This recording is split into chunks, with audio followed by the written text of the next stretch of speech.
Buen día con todos. El día de hoy les estaré presentando el tema del tejido conjuntivo. Quien les habla, Cabrera Alcíbar Emily Miluska, estudiante de la Universidad Laica Eloy Alfaro de Manabí y cursando actualmente el segundo semestre de la carrera de Medicina en el Paralelo C. Comenzamos entonces con la descripción de nuestro tema, que como ya lo mencioné anteriormente, hoy hablaremos del tejido conjuntivo. Al mencionarnos este tema, se nos genera una primera incógnita. ¿Cómo está compuesto este tejido conjuntivo? Este tejido conjuntivo va a estar compuesto tanto por células como por una matriz extracelular. Es muy importante destacar que esta matriz extracelular va a incluir varias fibras proteicas. Digo varias porque estas pueden variar ya que pueden ser de colágeno, elásticas e incluso reticulares. Otro dato importante de esta matriz extracelular es que va a tener un componente que contiene moléculas especializadas. Les adelanto que estas moléculas especializadas en conjunto van a formar lo que conocemos como la sustancia fundamental. Posteriormente estaré entrando en detalle en este tema. Por ahora continuamos con las generalidades de nuestro tejido conjuntivo. Hemos de estudiar de que este tejido conjuntivo va a formar un compartimiento vasto y continuo por todo el cuerpo. Va a estar delimitado por las láminas basales diversas de los epitelios y por las láminas basales o externas de las células musculares y de las células del sostén de los nervios. Continuando con el tema, vamos a hablar de que los diferentes tipos de tejido conjuntivo van a tener a cargo variedades de funciones. Para que me puedan entender este pequeño concepto, les he traído varios ejemplos. Por ejemplo, primero tomaremos al tejido conjuntivo laxo. Este tejido va a contener muchas células y una de ellas es el fibroblasto. Destacamos esta célula porque esta misma es la que produce las fibras extracelulares que cumplen una tarea estructural en este tejido. Este tipo de célula también produce y mantiene a la sustancia fundamental. Encontramos también otros tipos celulares, como son los linfocitos, las células plasmáticas, los macrófagos, eosinófilos, etc.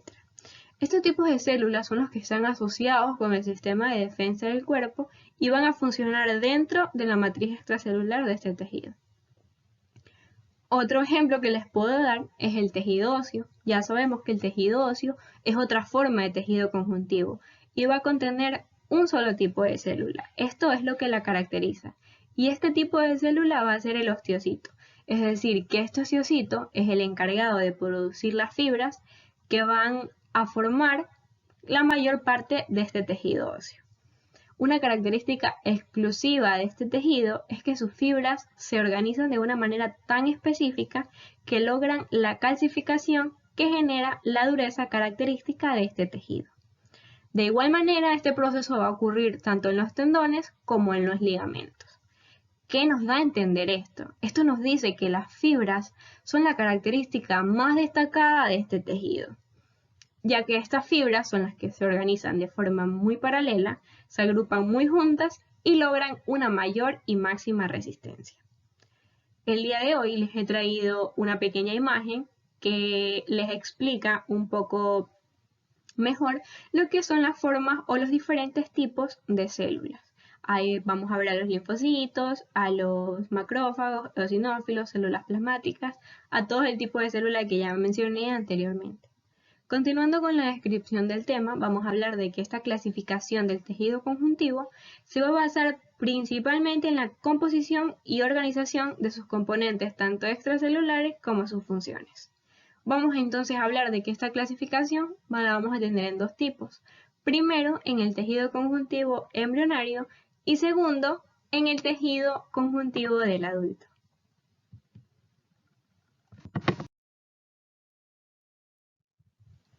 Continuamos entonces con la descripción de la clasificación del tejido conjuntivo.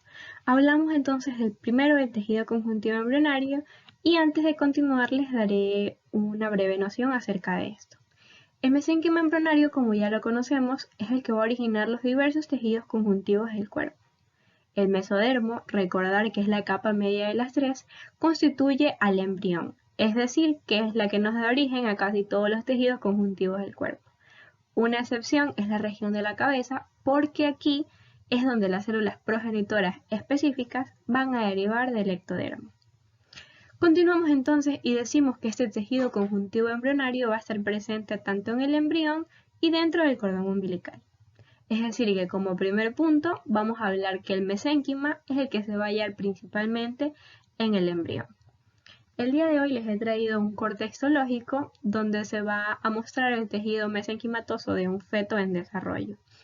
Y como se puede apreciar en la imagen, vamos a ver como una población homogénea y estas de aquí van a ser las células mesenquimatosas. Es decir, que estas células son las que van a dar origen a las células que se van a diferenciar en otros tipos celulares muy diversos. Vamos a ver también que el componente extracelular de este tejido va a contener fibras reticulares muy escasas, pero va a ser muy abundante en su sustancia fundamental. Continuamos entonces con el segundo punto, que sería el tejido conjuntivo mucoso, ya que este es el que se halla en el cordón umbilical y cabe destacar que la sustancia fundamental de este tejido suele denominarse la gelatina de Wharton. Es por eso que el día de hoy les he traído otro corte histológico de la gelatina de Wharton, donde se muestra el cordón umbilical. Hablaremos de que esta gelatina de Wharton es la que va a consistir en una sustancia fundamental especializada, va a ser muy gelatinosa y va a ocupar los espacios intercelulares grandes, que ya van a estar ubicados entre las células mesenquimatosas fusiformes, como lo podemos ver en la imagen. Continuamos entonces con la siguiente clasificación del tejido conjuntivo, que como ya lo mencioné, es el tejido conjuntivo del adulto. Vamos a ver que este tejido conjuntivo del adulto se va a subdividir, ya sea tanto en un tejido conjuntivo laxo como primer punto, que a este también se le denomina como tejido areolar. Y este va a estar caracterizado, ¿por qué? Porque sus fibras, van a ser poco ordenadas y porque va a tener una abundancia de células de varios tipos. A su misma vez vamos a encontrar que este se va a hallar ubicado principalmente debajo de los epitelios que van a tapizar esta superficie externa del cuerpo y van a revestir las superficies internas. ¿Qué nos dice esto? Esto nos hace referencia a que este es el primer sitio donde las células del sistema inmunitario van a enfrentar y destruir a los agentes patógenos. Por ejemplo, las bacterias, que éstas pueden haber logrado entrar por una superficie epitelial. Les traigo un corte histológico donde en esta imagen se van a mostrar los núcleos y las fibras elásticas. Vamos a ver que estas fibras elásticas van a aparecer como delgadas estructuras y van a ser muy ramificadas. En la imagen las podemos diferenciar de un color azul, oscuro o negro. Y vamos a encontrar también las fibras de colágeno. Estas son bastante más gruesas que las fibras elásticas y se van a ver como unas siluetas largas y rectas y van a estar teñidas de un color anaranjado. Vamos a ver que la mayor parte de los núcleos visibles supuestamente van a corresponder a los fibroblastos, pero también hay núcleos de otros tipos de células como los linfocitos, las células plasmáticas y los macrófagos, pero estos no pueden identificarse. Pero sí vamos a ver que los mastocitos se reconocen por los gránulos de color rojo brillante dentro de su citoplasma. Hablamos entonces de la última división de este tejido conjuntivo del adulto, que va a ser el tejido conjuntivo denso. Lo interesante de este tejido conjuntivo denso es que a su misma vez se va a dividir en otros dos tipos básicos y se divide según la organización de sus fibras de colágeno. Es decir, que lo vamos a encontrar de dos tipos y va a ser el tejido denso regular y el tejido denso irregular.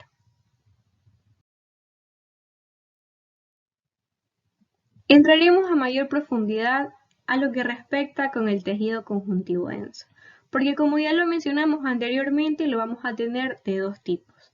Primero hablaremos de su primer tipo, que va a ser el tejido conjuntivo denso regular. ¿Por qué se va a caracterizar este tejido? Este tejido va a estar caracterizado por poseer formaciones densas y ordenadas, tanto de fibras como de células, y este va a ser el principal componente funcional tanto de los tendones como de los ligamentos y de la aponeurosis. Y si ustedes me preguntan, ¿qué son los tendones? Los tendones son estructuras semejantes a un cable que van a fijar al músculo y al hueso, y estos mismos van a estar formados por las haces paralelas de las fibras de colágeno. Los ligamentos. ¿Qué son los ligamentos? Los ligamentos son los que unen un hueso con otro, lo cual en ciertos lugares, como por ejemplo la columna vertebral, necesita un mayor grado de elasticidad, y estos ligamentos son denominados los ligamentos elásticos. Y por último tenemos a las aponeurosis. ¿Qué son las aponeurosis? Son las que se asemejan a los tendones. Estos son muy anchos y planos. Y por ejemplo, aquí les traigo un corte histológico donde nos muestra un tendón con un poco aumento. Este mismo va a mostrar a los tendinocitos, que en otras palabras vendrían siendo los fibroblastos y sus evaginaciones delgadas, que en este caso las vemos representadas en esas flechitas que pueden observar en la imagen, que estos se dan entre los haces del colágeno. Como entonces segundo tipo de tejido conjuntivo denso, vamos a tener al tejido conjuntivo denso irregular. ¿Por qué va a estar caracterizado este tejido? Este tejido va a estar caracterizado por una abundancia de fibras y por una escasez de células. Y es importante también conocer que sus células van a estar dispersas. Les traigo también un corte histológico donde muestra el tejido conjuntivo denso irregular de la cápsula testicular de un varón joven. Vamos a ver las fibrillas de colágeno filiformes que van a estar agrupadas en algunas regiones y van a formar haces bastante gruesas en otras regiones. Y vamos a ver que estas fibrillas van a estar dispersas, como también vemos las indicaciones de las flechas que nos muestra la imagen. Como un dato curioso y muy importante, ¿sabías que las células de este tejido conjuntivo denso irregular son de un solo tipo y van a ser del fibroblasto? Continuando con el tema, ahora les voy a hablar acerca de las fibras del tejido conjuntivo. Estas fibras se van a dividir en tres clases principales y es muy importante tener en cuenta que cada tipo de fibra va a ser producida por los fibroblastos. Entonces vamos a tener las fibras de colágeno, las fibras reticulares y las fibras elásticas. Procedemos entonces a la descripción de las fibras de colágeno, pero antes que nada les he traído unos cortes histológicos donde podemos apreciar a simple vista las fibras de colágeno. Dicho esto, continúo con la descripción. Las fibras de colágeno son el componente estructural más abundante del tejido conjuntivo. Estos van a ser muy flexibles y van a tener una resistencia tensora muy notable. Vamos a ver que bajo el microscopio óptico, normalmente estas fibras de colágeno van a aparecer como unas estructuras onduladas de espesor variable y de una longitud indeterminada. Y es importante poder conocer que dentro de cada fibra, estas fibrillas de colágeno van a tener un diámetro relativamente uniforme. También vamos a ver que la mayoría de las moléculas de colágeno se van a polimerizar en agregados supramoleculares, como fibrillas o como redes, y se van a dividir en distintos subgrupos, según sus semejanzas. Vamos a también, como por último punto, a encontrar que la formación de estas fibras de colágeno van a estar compuestas o van a comprender fenómenos que ocurren tanto dentro y fuera de este fibroblasto. Continuamos entonces con otro tipo de fibra que van a ser las fibras reticulares. Estas fibras son las que van a proveer un armazón de sostén para los componentes celulares de los diversos tejidos y órganos. A diferencia de las fibras de colágeno, estas fibras reticulares van a estar conformadas por colágeno tipo 3. Y estas fibrillas van a tener un diámetro muy reducido y van a presentar un diseño muy ramificado y normalmente no se van a agrupar para formar fibras más gruesas, sino que estas fibras reticulares, vamos a ver como un dato muy curioso, que van a recibir su nombre por la organización en redes o mallas. Y estas mismas se van a hallar en unión con el tejido epitelial, así como alrededor de los adipocitos, los vasos sanguíneos, los nervios, las células musculares, y este tejido también se va a hallar, estas fibras también se van a hallar en los tejidos embrionarios. Vamos a hablar también de que la prevalencia de estas fibras reticulares es un indicador de la madurez del tejido. ¿Qué quiere decir esto? Esto nos dice que su presencia es muy importante en las etapas de curación de la herida y de la formación del tejido cicatrizal, ya que es aquí donde estas fibras van a aportar la fuerza mecánica inicial a la matriz extracelular recién sintetizada. Como un dato curioso, vamos a tener que estas fibras reticulares también funcionan como un estroma de sostén en los tejidos hematopoyéticos y linfáticos. A continuación les traigo un corte histológico de un ganglio linfático, que permite ver la cápsula del tejido conjuntivo en una parte superior y una trabécula que se extiende desde ella en la parte izquierda. Vamos a ver a las fibras reticulares, que son esas pequeñas flechas que se pueden ver en la imagen, que van a formar una red anastomosada irregular. Por último, pero no menos importante, vamos a encontrar a las fibras elásticas. Estas fibras elásticas son las que van a permitir que los tejidos respondan tanto al estiramiento como a la distensión. Estas fibras elásticas normalmente las vamos a encontrar más delgadas que las fibras de colágeno y van a estar dispuestas en forma ramificada para formar una red tridimensional. Es importante conocer que estas fibras elásticas van a ser producidas por muchas de las mismas células que producen el colágeno y las fibras reticulares, pero en especial los fibroblastos y las células musculares lisas. Es importante hacer relevancia en esto. Sin embargo, a diferencia de las fibras de colágeno, las fibras elásticas van a estar conformadas por dos componentes estructurales. Primero, vamos a encontrar un núcleo central de elastina y segundo, vamos a encontrar una red circundante de microfibrillinas de fibrillina. Y nosotros nos hemos de preguntar, ¿qué es la elastina? La elastina es una proteína que, como el colágeno, va a presentar una abundancia de prolina y glicina. La elastina va a estar sintetizada por los fibroblastos y por las células musculares lisas vasculares. Les traigo un corte histológico donde evidentemente se van a presentar varias fibras. Vamos a encontrar tanto las fibras elásticas como las fibras de colágeno.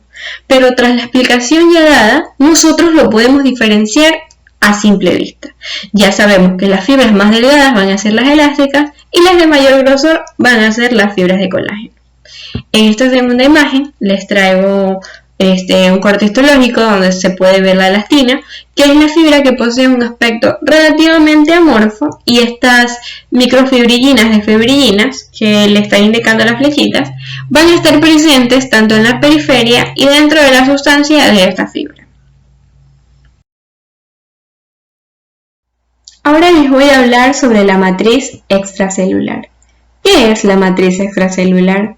Es una red estructural que rodea y sustenta las células dentro del tejido conjuntivo. Como ya lo mencioné anteriormente, va a contener variedad de fibras, ya sean estas de colágeno, elásticas o reticulares. Ya conocemos que estas fibras se van a formar a partir de proteínas estructurales. Además, es importante conocer que nuestra matriz extracelular va a contener diversas moléculas especializadas, como se las mencioné en un inicio, y estas mismas van a venir siendo los proteoglucanos, las glucoproteínas multiadhesivas y los glucosaminoglucanos. Además, es importante saber que nuestra matriz extracelular es la que le va a proveer al tejido el sostén tanto mecánico como estructural, además de una fuerza tensora.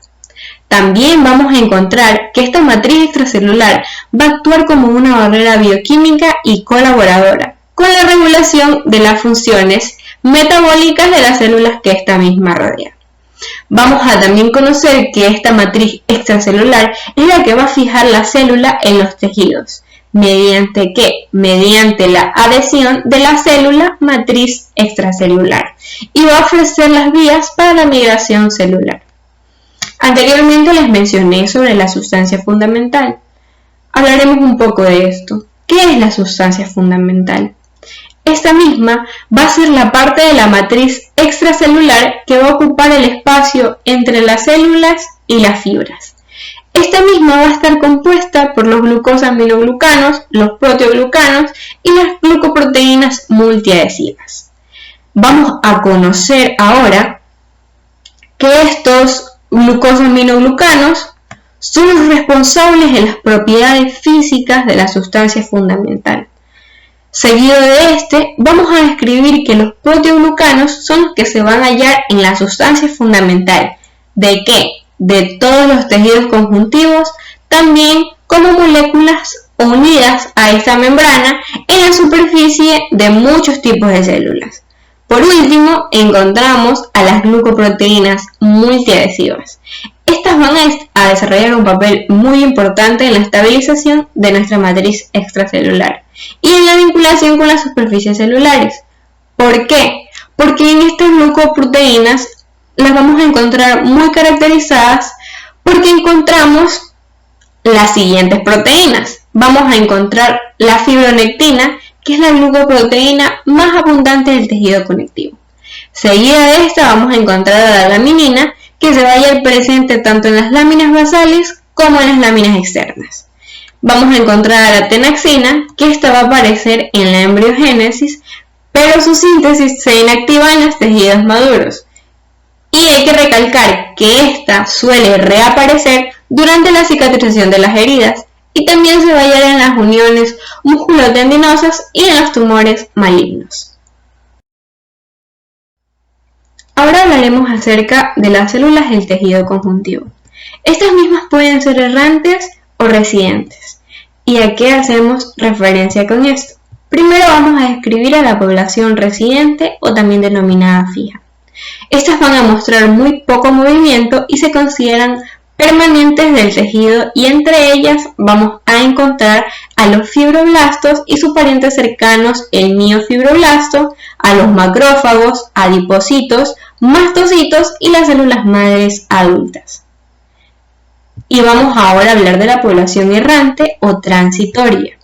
Estas son células que han emigrado hacia el tejido desde la sangre en respuesta a los estímulos específicos, y estas mismas van a ser los linfocitos, los plasmocitos, los neutrófilos, eosinófilos, basófilos y monocitos. En esta imagen les traigo aquí los diferentes tipos de células que ya les he descrito para que tengan una noción de cómo es la estructura de cada una de ellas. Describiremos a mayor profundidad la población residente o fija, comenzando entonces por el fibroblasto. El fibroblasto va a ser la célula principal del tejido conjuntivo y va a ser el encargado de la síntesis de las fibras tanto de colágeno como elastina y reticulares e incluso de los hidratos de carbono. Vamos a hablar también un poco de los miofibroblastos, que anteriormente lo hablábamos como un pariente cercano del fibroblasto. Este va a poseer las mismas propiedades del fibroblasto y de las células musculares lisas. Este miofibroblasto va a ser una célula del tejido conjuntivo muy alargada y no se va a identificar con facilidad en los preparados teñidos con la hematoxilina y eosina. Es muy importante también reconocer que varias investigaciones han llegado a la conclusión de que indican que un solo fibroblasto puede producir todos los componentes de la matriz extracelular, un dato sumamente importante. Continuamos con nuestra siguiente célula, que van a ser los macrófagos. Son células fagocíticas que van a derivar de los monocitos, que van a contener una abundante cantidad de lisosomas. Estos macrófagos del tejido conjuntivo también van a ser conocidos como histiocitos y van a derivar de las células sanguíneas llamadas monocitos, como ya lo mencioné anteriormente. Estos monocitos van a migrar desde el torrente sanguíneo hasta el tejido conjuntivo, donde se diferencian como macrófagos. Y si bien la principal función de los macrófagos es la fagocitosis, ya sea como actividad de defensa o como operación de limpieza. Es decir, que también desempeña un papel muy importante en las relaciones de las respuestas inmunitarias. Vamos a hablar ahora de los mastocitos. Estos mastocitos son los que circulan inicialmente en la sangre periférica, como en las células granulares de aspecto monocítico, y después de migrar hacia el tejido conjuntivo, los mastocitos inmaduros se van a diferenciar y producen gránulos característicos. Estos mastocitos son especialmente abundantes en los tejidos conjuntivos, tanto de la piel como en las membranas mucosas, pero es importante conocer que no van a estar presentes ni en el encéfalo ni en la médula espinal. Proseguimos entonces con nuestra siguiente célula, que corresponde a los adipocitos. Estos adipocitos van a ser células del tejido conjuntivo especializadas para almacenar lípidos neutros y para producir a su misma vez una variedad de hormonas. Estos adipocitos se van a diferenciar a partir de las células madres mesenquimatosas y van a acumular lípidos de forma gradual en su citoplasma. Se localizan por todo el tejido conjuntivo laxo como células individuales y como grupos de células. Cuando se acumulan estos adipocitos en grupos grandes, se los llega a conocer incluso como el tejido adiposo.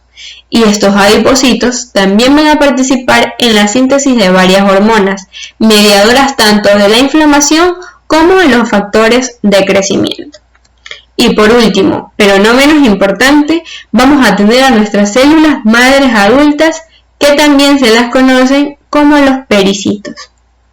Estas células madres adultas van a residir en lugares específicos que también son llamados o denominados nichos en diversos tejidos y órganos, y son muy difíciles de distinguir entre las otras células del tejido conjuntivo, y por esa razón no les he puesto un corte histológico donde puedan apreciarla para poder diferenciarla.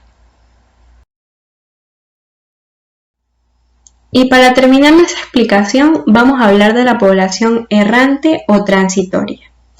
Primero vamos a hablar un poco acerca de los basófilos. Los basófilos, que se desarrollan y se diferencian en la médula ósea, comparten muchas características con los mastocitos. Los basófilos son granulocitos que circulan en el torrente sanguíneo y constituyen menos del 1% de los leucocitos. Recordar que los leucocitos son los glóbulos blancos.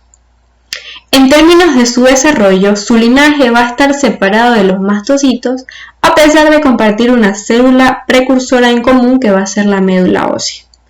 Los basófilos se van a desarrollar y madurar en la médula ósea y van a ser liberados hacia la circulación como células madres.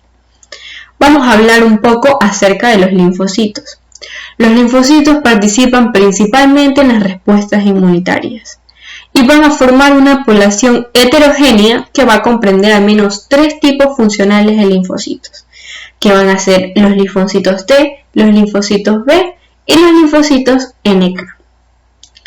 Hablando un poco también de las células plasmáticas, vamos a ver que son células productoras de anticuerpos, derivadas de los linfocitos B. Les traigo un corte histológico donde podemos apreciar estas células plasmáticas. Continuando con la explicación, vamos a encontrar que en esta población errante o transitoria también se van a observar lo que van a ser eosinófilos, monocitos y neutrófilos. Y a continuación les anexo la imagen. Espero que les haya sido de utilidad y que hayan entendido mi explicación. Muchas gracias.